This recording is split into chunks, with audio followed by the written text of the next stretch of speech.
Hello everyone, welcome to Royal Gurukul spoken English classes. आज हम सीखने वाले हैं प्रेजेंट कॉन्टिन्यूअस टेंस। तो चलिए शुरू करते हैं। प्रेजेंट कॉन्टिन्यूअस टेंस क्या होता है समझते हैं। यह टेंस उन कार्यों को दर्शाता है जो बोलते समय हो रहे हैं या जो वर्तमान में जारी है। जैसे मैं बोल रहा हूँ, आप सुन रहे हैं। तो मीन्स टू से क्या है कि ये काम अभी हो रहा है, मैं बोल रहा हूँ, आप सुन रहे हैं।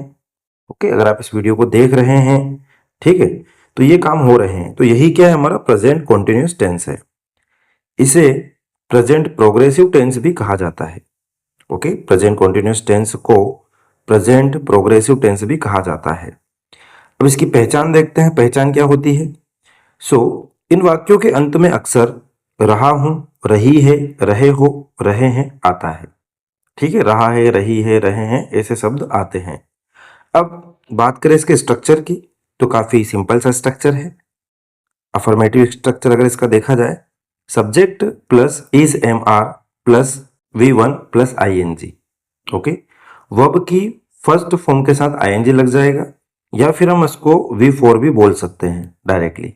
ओके, कि subject plus is am are plus V4 plus object, या वर्ब में ING, जो आपको अच्छा लगे।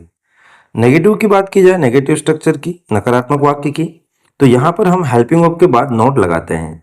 जैसे subject plus is am are not plus V1 plus ING plus object. बात की जाए इंट्रोगेटिव की, तो प्रश्नवाचक में हम जो है, अगर वाक्य क्या से शुरू होता है तो हेल्पिंग वर्ब को सब्जेक्ट से पहले लाते हैं। ठीक है, स्ट्रक्चर देखा जाए, is am are plus subject plus V1 plus ING plus object. तो ये स्ट्रक्चर है अफर्मेटिव, नेगेटिव और इंट्रोगेटिव प्रेजेंट कॉन्टिन्यूअस टेंस के। अब हम देखते हैं आगे कि इज एम आर का यूज कहाँ किया जाता है। इज एम आर का यूज हम देखेंगे, इज एम आर का यूज कहाँ किया जाता है। तो आई के साथ हमेशा एम आता है, आई एम। ओके, फिर ही सी इट या कोई एक वचन नाम, सिंगुलर नेम है, तो उसके साथ हमेशा इज आएगा। मतलब ही सी नेम इट के साथ इज आएगा, आई के साथ एम आएगा। और वी यू दे या बहुवचन नाम अगर कोई प्लूरल है तो उसके साथ में क्या आएगा, आर आएगा। ओके, आई के साथ में एम आएगा, ही सी नेम इट के साथ इज आएगा, यू देवी के साथ आर आएगा। ये आपको ध्यान में रखना है। अब हम देखते हैं वर्ब में ING लगाने के नियम। देखिए, आपने देखा कि यहाँ पर क्या हो रहा है, वर्ब के साथ में ING लग रहा है। तो जो ING लग रहा है वो किस तरह से लगाया जाए, ये भी हमारे लिए जरूरी है। तो देखिए, यहाँ पर पहला नियम क्या बोलता है, जिन वर्ब्स का अंतिम अक्षर ई है उनमें ING लगाते समय ई को हटा देते हैं, या ई हटा दी जाती है। ठीक है, जैसे कम, तो क्या हो जाएगा, कमिंग। क्या किया हमने, जो ई था इसको यहाँ से हटा दिया और इसके बाद में ING लगा दिया, coming. Give, giving, make, making, take, taking, write, writing.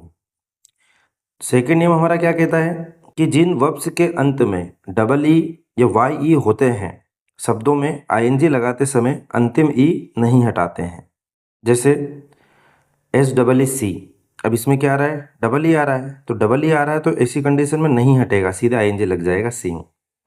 अगला DYE, अब यहाँ पे भी ई आ रहा है लास्ट में, लेकिन इसके पहले क्या आ रहा है, वाई आ रहा है, तो यहाँ पे भी ऐसी कंडीशन में क्या होगा कि ING लग जाएगा बिना कुछ हटे, डाइंग।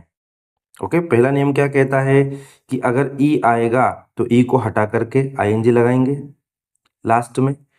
ठीक है, लेकिन दूसरा नियम क्या कह रहा है कि दो अक्षरों का ध्यान रखना है कि अगर डबल ई आ जाए, ओके, या फिर वाई या ई आ जाए, ठीक है, डबल ई आए या वाई ई आए, तो इन्हें बिना हटाए हम ING लगाएंगे। चलिए तीसरा नियम देखते हैं।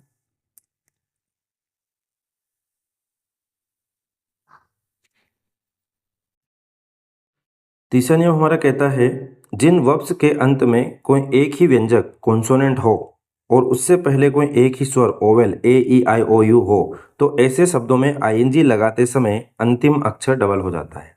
क्या बोल रहा है कि जिन वर्ब्स के अंत में एक ही व्यंजक हो, मतलब लास्ट में एक ही व्यंजक हो और उससे पहले कोई एक ही स्वर हो, है ना, ध्यान रखना है। तो ऐसे शब्दों में ING लगाते समय अंतिम अक्षर डबल हो जाता है। जैसे देखो एग्जाम्पल से समझ में आएगा, कट, लास्ट में क्या है, टी, टी क्या है, एक कॉन्सोनेंट है, और टी के पहले यू क्या है, एक ओवेल है। तो यहाँ पे क्या हो रहा है कि ये सिंगुलर है है ना। ये सिंगल वर्ड जो ओ यू है, देखो ध्यान से देखो, इसमें लास्ट में क्या आ रहा है, टी। टी क्या है, टी एक कॉन्सोनेंट है जो कि सिंगल है लास्ट में, ठीक है। टी के जस्ट पहले क्या आ रहा है, सेकंड लास्ट वर्ड, तो ये आ रहा है हमारा ओवेल। अब ओवेल के पहले वापस से क्या है, फिर कॉन्सोनेंट है। तो ऐसी कंडीशन में हम क्या कर रहे हैं, सिंगल जो है कॉन्सोनेंट आ रहा है, सिंगल जो है ओवेल आ रहा है, तो कि लास्ट का जो वर्ड है उसको डबल कर देंगे और आईएनजी लगा देंगे। तो कट का क्या हो गया, cutting. Stop, stopping. Okay, run, running. Then sit, sitting. Seat, sitting. Put, putting. चौथा नियम क्या कहता है, जिन वर्ब के अंत में कॉन्सोनेंट हो और उससे पहले दो ओवेल हो तो आईएनजी लगाते समय अंतिम कॉन्सोनेंट डबल नहीं होता है। ओके, जैसे रीड, अब लास्ट में डी तो आ रहा है लेकिन डी के पहले ई और ए, ओके, या ए और ई, इसे भी अगर देखा जाए तो दोनों ही क्या है, ये ओवेल है। तो अगर दो ओवेल आ रहे हैं लास्ट कॉन्सोनेंट के पहले, तो फिर जो है कोई भी वर्ड यहाँ पे डबल नहीं होगा, सिर्फ बिना कुछ हटाए उसमें आईएनजी लगा दिया जाएगा। जैसे रीड, और इसमें हमने सिर्फ आईएनजी लगा दिया, reading. Sleep, sleeping. Keep, keeping. Hear, hearing. Beat, beating. Meet, meeting. Bear, bearing. Wait, waiting. Okay, weep, weeping. तो समझना पड़ेगा आपको, काफ़ी सिंपल से नियम हैं अगर देखा जाए तो, और आसानी से आप इसको कर भी सकते हैं, है ना। एक बार फिर से तीसरा नियम देखते हैं हम। तीसरा नियम क्या कहता है कि लास्ट जो वर्ड हो वो क्या हो, कॉन्सोनेंट, और उसके पहले सिंगल ओवेल हो। तो है ना, लास्ट वर्ड आपका कॉन्सोनेंट होना चाहिए और उसके पहले वाला वर्ड जो है ओवेल होना चाहिए, और सिंगल ओवेल अगर होगा तो ही क्या करेंगे कि जो लास्ट वर्ड है हमारा जो कॉन्सोनेंट, उसको डबल करके लिखा जाएगा, है ना। Cut, cutting. Stop, stopping. Run, running. और चौथा नियम क्या कहता है कि अगर लास्ट वर्ड आपका कॉन्सोनेंट है और कॉन्सोनेंट के पहले दो ओवेल आ रहे हैं लगातार, है ना, मतलब जो सेकेंड लास्ट है वो भी आपका ओवेल होना चाहिए और थर्ड लास्ट है वो भी आपका ओवेल होना चाहिए। तो ऐसी कंडीशन में क्या होगा कि इसमें जो लास्ट वर्ड है कॉन्सोनेंट वो आपस से डबल नहीं होगा। जैसे देखो फिर से, रीड, तो R E A D, read आ रहा है, तो हमने क्या किया, आर ई ए डी और इसमें आई एन जी लगा दिया सिर्फ, है ना। डी को डबल नहीं किया। लेकिन तीसरे वाले में क्या हो रहा है कि लास्ट वर्ड डबल हो रहा है, क्यों, क्योंकि सिंगल है ओवेल, और यहाँ पे दो ओवेल आ गए हैं तो इसलिए ये डबल नहीं होगा। ओके, चलिए नेक्स्ट नियम देखते हैं।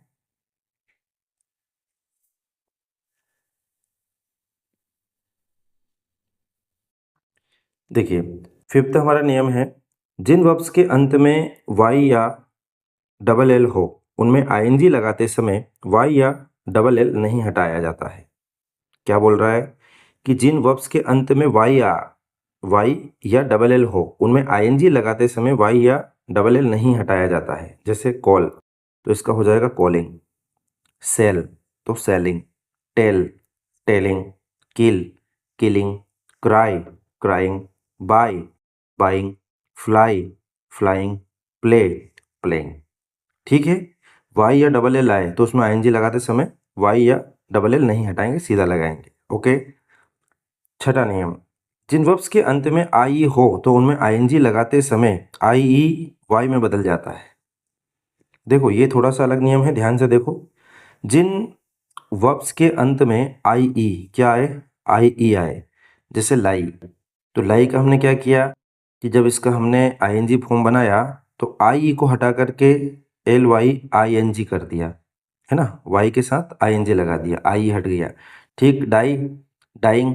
Tie, time. तो जो छठा नियम है ये एकदम अलग है, ये आपको अलग से देखना पड़ेगा थोड़ा सा। जिन वर्ब्स के अंत में आई ई लास्ट में आए, ठीक है, तो ये आई ई हटा देंगे हम पूरा, है ना। जैसे क्या कि एल आई ई, तो इसी कंडीशन में क्या होगा, ये आई जो है ये पूरी तरह से हट जाएगा और क्या लग जाएगा, वाई, और वाई के साथ में अलग से आईएनजी लगा दिया जाएगा। तो ये हो जाएगा क्या आपका, लाइंग। तो ये दोनों नियम आपको ध्यान रखना है।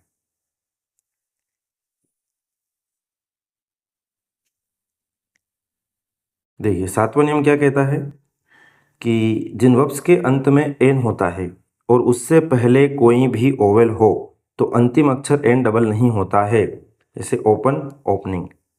ओके, जिन वर्ब्स के अंत में एन होता है, जो वर्ब है हमारी उसके लास्ट में अगर एन आ रहा है, क्या आ रहा है, एन, और उससे पहले कोई भी ओवेल हो, एन है, एन से पहले कोई भी ओवेल हो, ओके, तो अंतिम अक्षर एन डबल नहीं होता है ना, जैसे हमने आगे देखा था। सो ओपन का क्या हो जाएगा, ओपनिंग, ओपन का ओपनिंग। किंतु यह नियम बिगिन में लागू नहीं होता है, बिगिन का बिगिनिंग होगा, है ना, क्योंकि यहाँ पर भी क्या आ रहा है, लास्ट में एन आ रहा है, लेकिन एन के बाद क्या आ रहा है, ओवेल आ रहा है, तो यहाँ पर ये नियम लागू नहीं होगा। कौन सा नियम, डबल होने का, है ना, कि ये डबल नहीं होगा, मतलब इसमें होगा ही होगा डबल, तो ये आपको ध्यान में रखना है। चलिए अब कुछ इंपॉर्टेंट चीजें हैं, जैसे ब्रिटिश और अमेरिकन इंग्लिश में कुछ वर्ड्स अलग अलग तरीके से डबल होते हैं, ओके।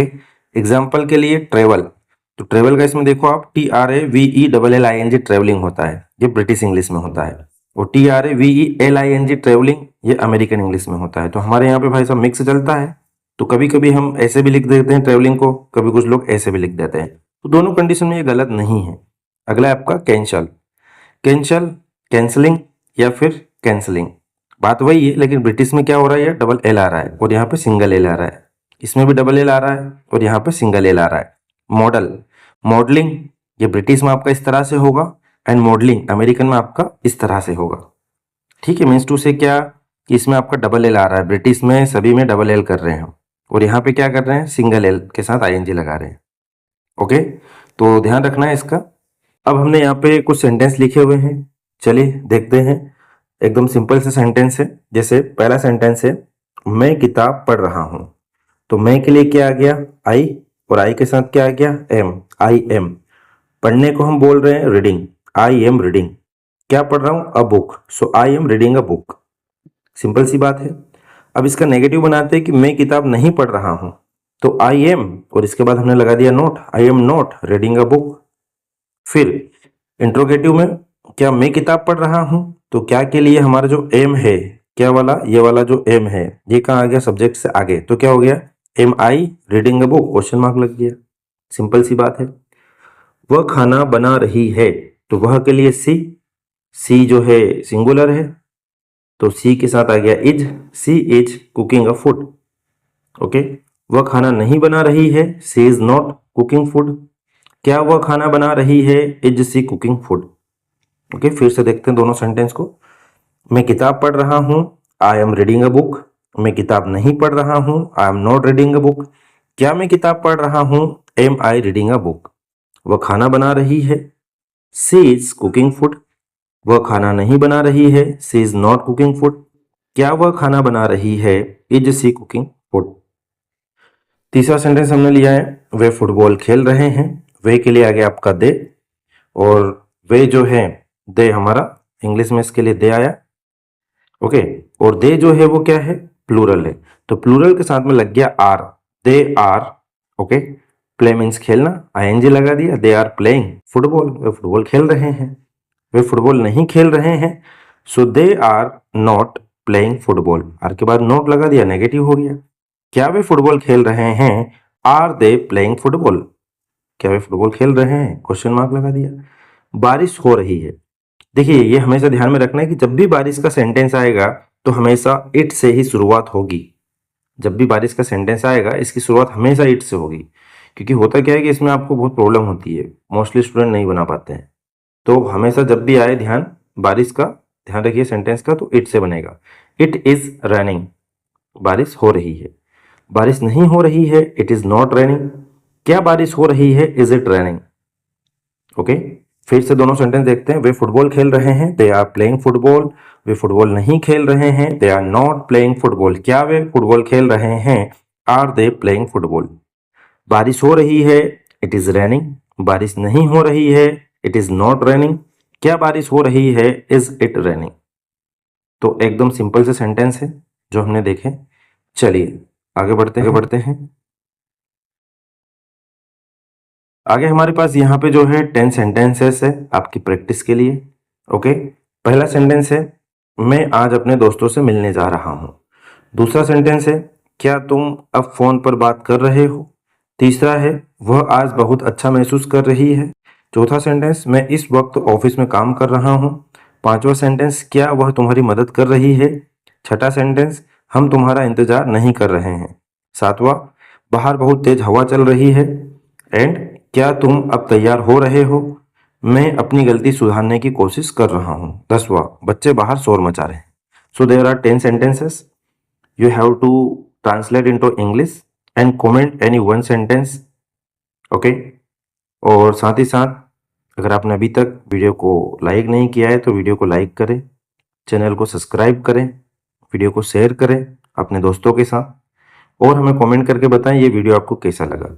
ठीक है, ये जो है सभी के लिए यूज़फुल है टेंस, और स्पेशली जो स्टूडेंट्स हैं उनके लिए काफ़ी ज़्यादा उपयोगी है। और साथ ही साथ हम लोग ग्रामर 10th 12th की और क्वेश्चन आंसर ये चीज़ भी लेकर आ रहे हैं। तो अगर आपने अभी तक चैनल को सब्सक्राइब नहीं किया है तो चैनल को सब्सक्राइब करें, वीडियो को लाइक करें और कमेंट करके बताएं कि ये वीडियो आपको कैसा लगा। Thanks for watching, keep watching and learning royal Gurukul RGDS with Deepak sir. Thank you so much.